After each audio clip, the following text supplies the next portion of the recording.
que presentó la Fiscalía, los cargos se hicieron contra un grupo selecto. O sea, yo pienso que en esa lista son todos los que están, pero no están todos los que son. Sí, sí, sí. Por lo menos algo hay. Hay como 140 que deberían estar en mi criterio.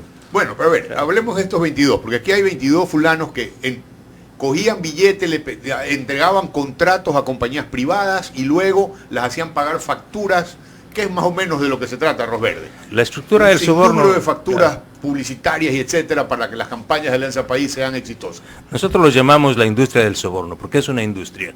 Es un esquema similar al de Odebrecht. Es más o menos así. Esta historia es más o menos así. Un grupo de delincuentes de alto nivel, de cuello blanco y guayabera, se apropian de una estrategia política a la que le ponen un sello de revolucionario, ¿sí?, del siglo XXI, captan el poder del Estado, luego invaden con este virus todos los poderes y controlan todos los poderes y arman su caja chica, un gobierno paralelo, un gobierno en la sombra.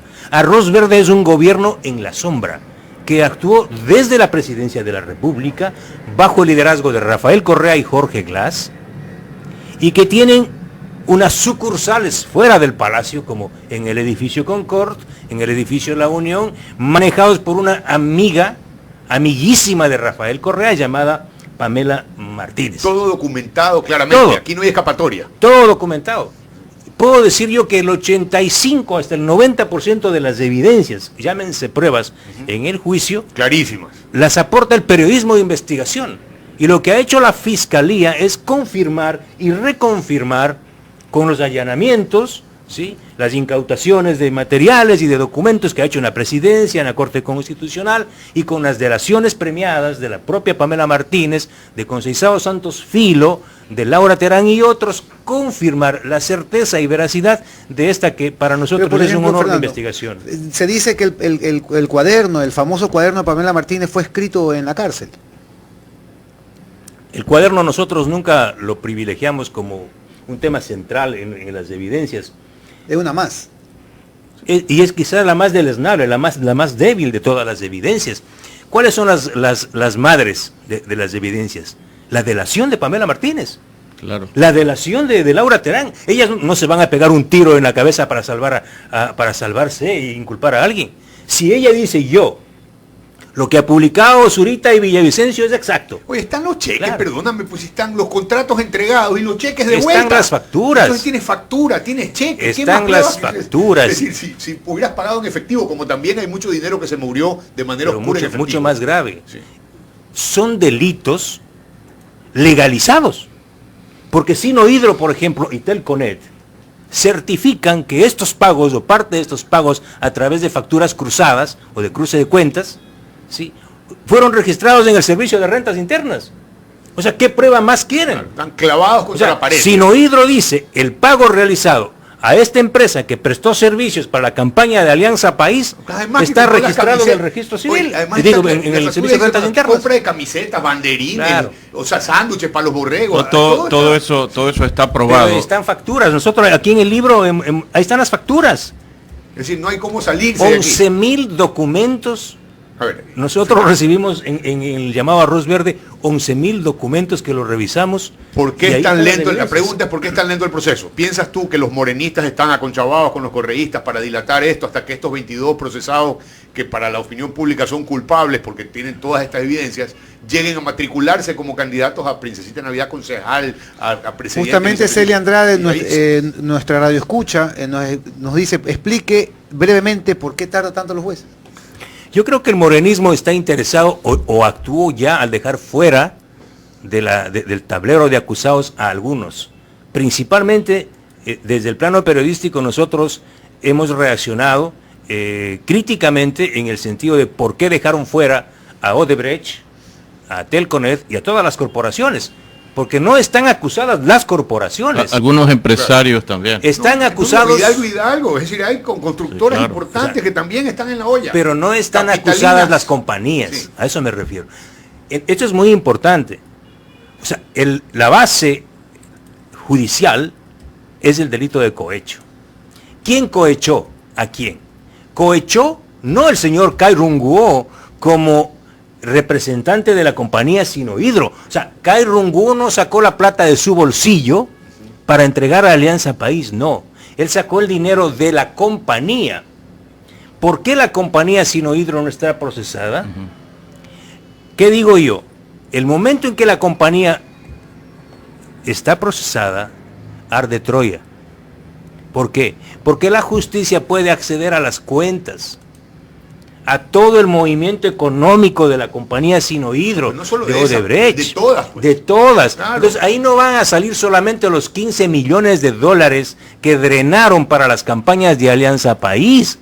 Ahí van a salir los centenares y miles de millones de dólares de sobreprecios que fueron a engordar las chequeras de esta banda. Claro, que fueron pagados en coimas directamente. Por eso nosotros decimos, Arroz Verde es la puerta al infierno. Aún no llegamos al infierno. Estamos caminando. El financiamiento de las campañas es la primera paila del infierno, para ponerlo así en gráfico.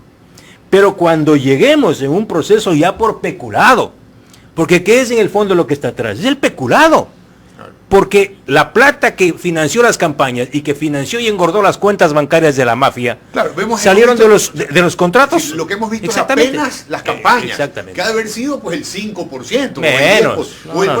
Asumamos que es el 10% para ponerlo exagerado. Dulcecito. El 90% era la cuenta del que decía yo te consigo el contrato, flaco, pero tienes que darme 5% para la campaña y 95% pónmelas en Dubái. O pónmelas en el avión, que el avión se vaya. Pongamos dos ejemplos. Coca-Cola Sinclair. Esta obra debió costar 1.700, 1.800 millones de dólares. En eso se firmó más o menos el contrato. El Estado acabó pagando a Sinohydro y a Harbin 3.200 millones de dólares. ¿Quién cobró parte de las comisiones para negociar el contrato de Coca-Cola Sinclair? Coca-Dedo Sinclair. ¿Quién cobró parte de esas comisiones? Conto Patiño. Y tenemos probado, y está aquí en Arroz Verde. El señor cobró, de lo que está registrado, yo sé que son decenas de millones, pero aquí está registrado en el Servicio de Rentas Internas 18.3 millones de dólares cobrados por el señor Conto Patiño como comisiones para negociar el contrato. Ese contrato está sobrecosteado, es decir, hay más de 1.500 millones de dólares que tienen que ser explicados dónde están. O en el caso del señor, en el caso del señor Mateo Choi, de SK, la empresa que hizo el fallido estudio de la refinería del Pacífico, que no existe, que hizo el fallido estudio de la repotenciación de la refinería Esmeraldas, que no funciona bien. Estamos hablando de sobrecostos en refinería Esmeraldas de 750 millones de dólares a 2.200 millones de dólares. Entonces, el Arroz Verde, el plato fuerte del Arroz Verde está por venir. Si el Arroz Verde era la entrada, digamos. El plato fuerte y el postre no lo hemos visto todavía. Sí. Lo grueso está por investigar. Fernando, es una buena cosa que la Fiscalía acogió la denuncia presentada por ustedes, la judicializó, y como digo, hay algunas cosas que faltan. Hubiera sido bueno también que en su momento la Fiscalía hubiera judicializado uno de tus libros conocidos, Ecuador Made in China, porque ese negocio continúa. Y muchos hemos venido planteando aquí en el Ecuador que una de las soluciones para resolver el problema económico, no es la única, una de las tantas que hay que tomar es la reestructuración de la deuda pública, pero particularmente con China, y liberar el petróleo. La negativa que hay a esto por parte del gobierno sorprende declaraciones del ministro de Finanzas que dice, no, pero que hay contratos de por medio. ¿Qué es lo que hay detrás de este problema que impide que el gobierno tome una decisión fundamental de reestructurar la deuda con China como un paso previo a comenzar a solucionar los problemas económicos del Ecuador? Carlos Julio, este tema que es apasionante, antes de esto yo quiero cerrar el tema, si cerramos el tema de Arroz Verde, diciéndole a los guayaquileños, a los ecuatorianos esto. Hay una esperanza mayúscula, ¿sí?, suprema, de que el Ecuador no dé retro, porque alguito hemos avanzado con Moreno, un poquito, sí, a recuperar libertad. Yo mismo estoy aquí. Al ritmo de Estado, dos empresas de prestigio se había negociado con ellos pagarle el 20% del dinero a recuperarse, que se habían ubicado dineros en Panamá y en Estados Unidos, y que de esto tenía conocimiento la UAF y la Procuraduría. Pasó 1 año o 2 meses de esto, y hasta el momento sabemos qué es lo que ha pasado. Hicimos un reportaje, yo les invito a que entren a Periodismo de Investigación, precisamente lo que tú dices, Carlos Julio. Ahí está el reportaje con los documentos de las compañías contratadas para rastrear los dineros, pero es más, ahí están las fotografías de un gran conjunto habitacional de 700 viviendas, aquí en Guayaquil. En ese conjunto habitacional le apresaron a Jorge Glass. Esa empresa que construyó ese complejo habitacional está vinculada a la familia de Glass. Esa información consta en el informe presentado por una de las empresas y por el CIES, por el Centro de Inteligencia Estratégico, llámese Senaín. Es decir, el gobierno sabe dónde está la plata, pero se hacen los sordos, ciegos y mudos. Ese es el punto. Por eso yo les digo, a mí denme 15 días. 15 días en el Ministerio de Hidrocarburos y arreglo el problema de Petrochina. Sí, pero es que las cosas no son difíciles. O deme 15 días en algún lado y esta cosa cambia. Pero no cambia. O sea, porque están vinculados, porque tienen rabo de paja. O sea, si encuentran el billete afuera le van a encontrar hasta a los morenistas. Claro, eran parte del y lo que habría, y lo que dicen las malas lenguas, que siempre son buenas, es que, como el sheriff, ¿no?, encontró el botín y se repartió el botín. O sea, aquí no hablemos de ingenuidades. Aquí vinieron unos tipos. Billete que si me lo encuentras, pero claro, para que te quedes callado. Pero yo me lo encontré, pues. Sí, claro. Miti. Van a ver lo que va a pasar, porque yo tengo evidencias de que así ha funcionado. ¿Qué va a pasar? Esto. Es que los buscadores de la fortuna y del botín encontraron y se repartieron. Ya, entonces hay que mandar a otros buscadores. Vamos a alguien nuevo. ¿Y aún quedó o se lo repartieron entre los buscadores? Se están repartiendo afuera y se están repartiendo aquí. Ese es el tema de fondo. Estoy dando evidencias de que el gobierno de Lenín Moreno sabe dónde está la plata. Ajá. Bueno, eso fue una declaración de Eduardo Jurado. Y no está ahí. Bueno, la declaración de Eduardo Jurado era que habían contratado a las compañías que las buscan. Y que se habían ubicado dinero en Panamá y Estados Unidos. Okay, bueno, habrá que preguntarle, bueno, que Eduardo Jurado ya no está más en el gobierno, pues habrá que preguntarle a quién es el... Vamos al tema Pepe China Augusto. y Tailandia. La pregunta del doctor Emanuel. Antes cierro lo de arroz verde. La única posibilidad Está difícil cerrar. de no poner retro, ¿sí?, de que no vuelvan por más y que no vuelvan a poner un sello de impunidad los correístas, es arroz verde. Por eso es que los ecuatorianos tienen los ojos puestos en lo que decida la jueza Daniela Camacho y la fiscal Diana Salazar. Este es el único caso que va a llevar a Correa, a Mera, a los capos de la banda y a los capos de las empresas constructoras que sobornaron y se llevaron contratos con sobreprecios a la cárcel. Este es el único caso, no hay otro. Ok, bueno, seguiremos pendientes entonces. Vámonos ahora sí al tema de No, Carlos Julio. él tiene la pregunta y sabe. Vamos a China.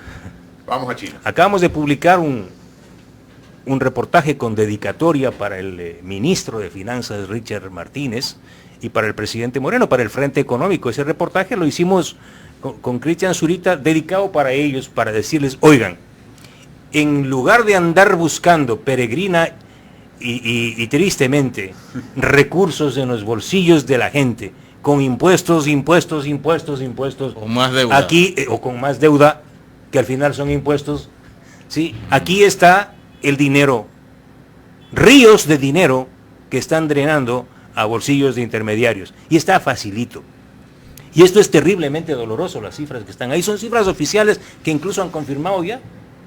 El Ecuador le debe, por contratos de preventa a chinos y tailandeses, 3.200 millones de dólares de una deuda que superaba los 18.000 millones de dólares.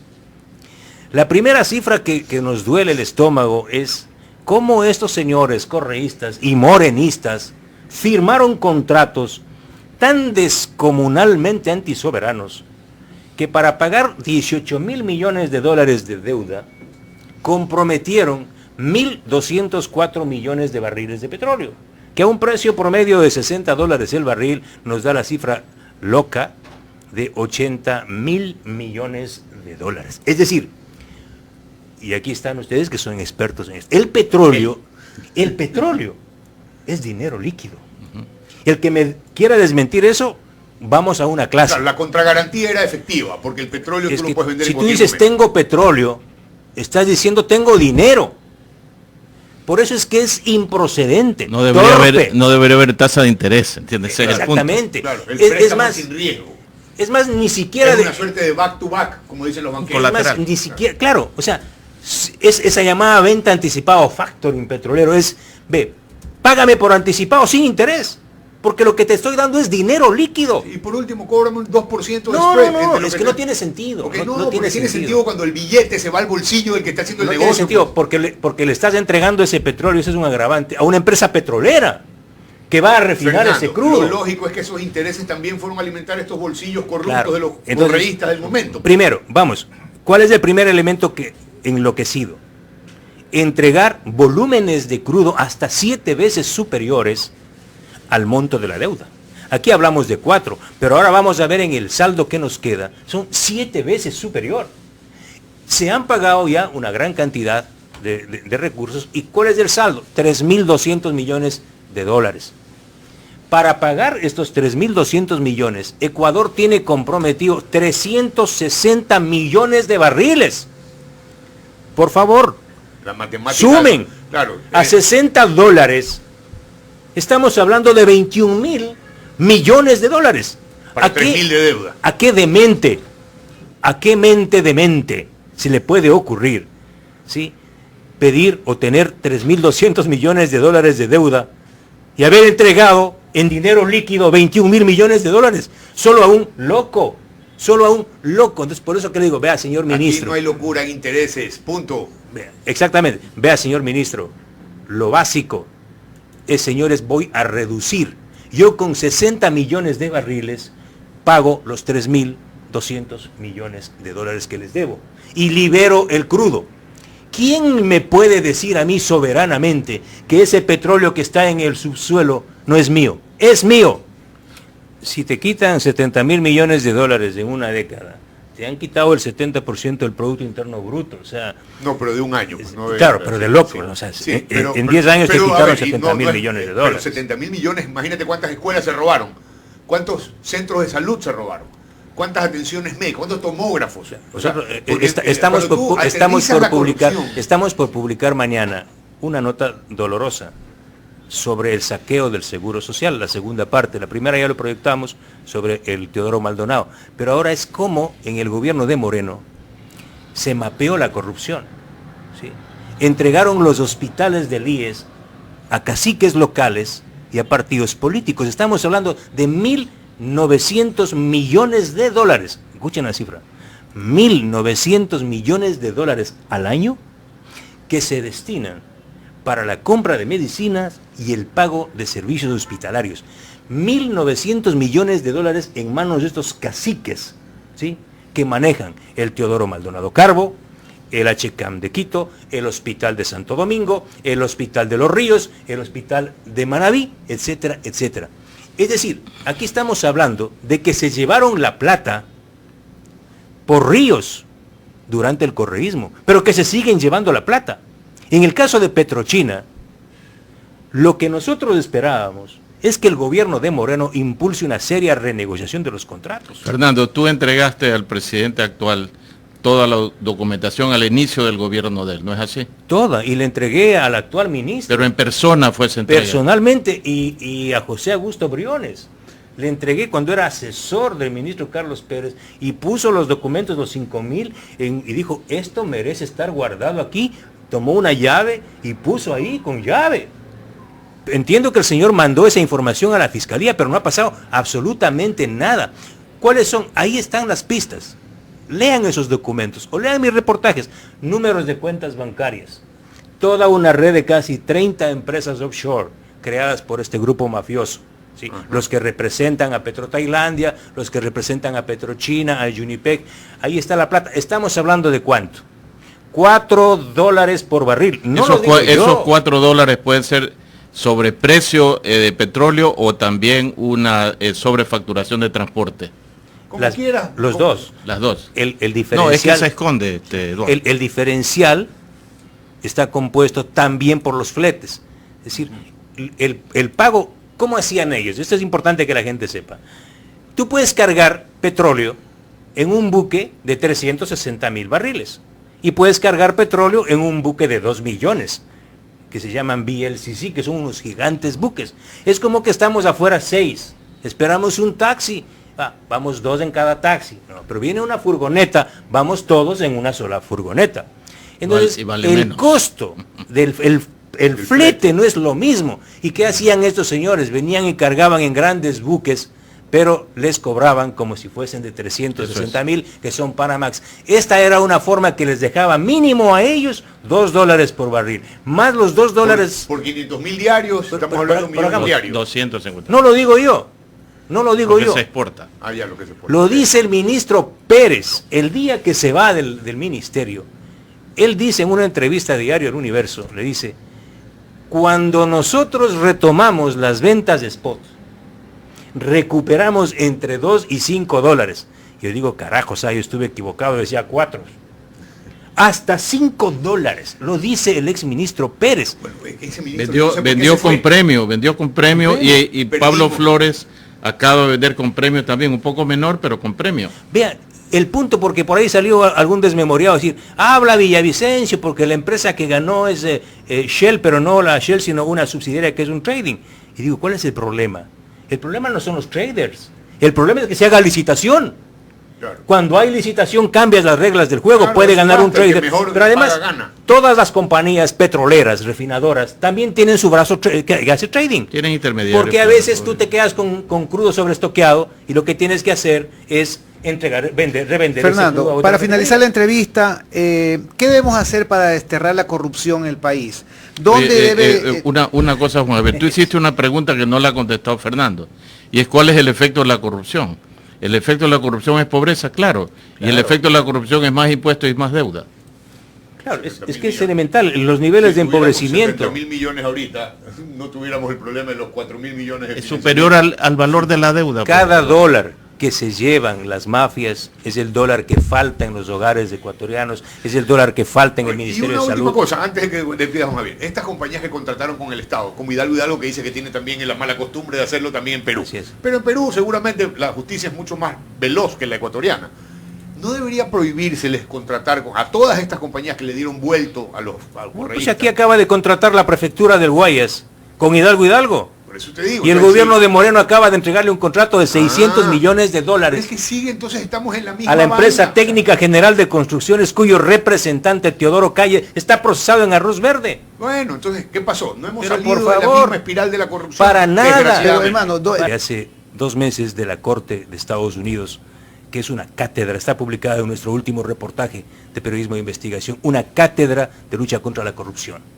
Pero lo hace la justicia americana. Dice, la corrupción en Ecuador, frente al caso Worley Parsons en Houston, la corrupción en Ecuador socava gravemente el Estado de Derecho de los Estados Unidos y el Estado de Derecho de Ecuador.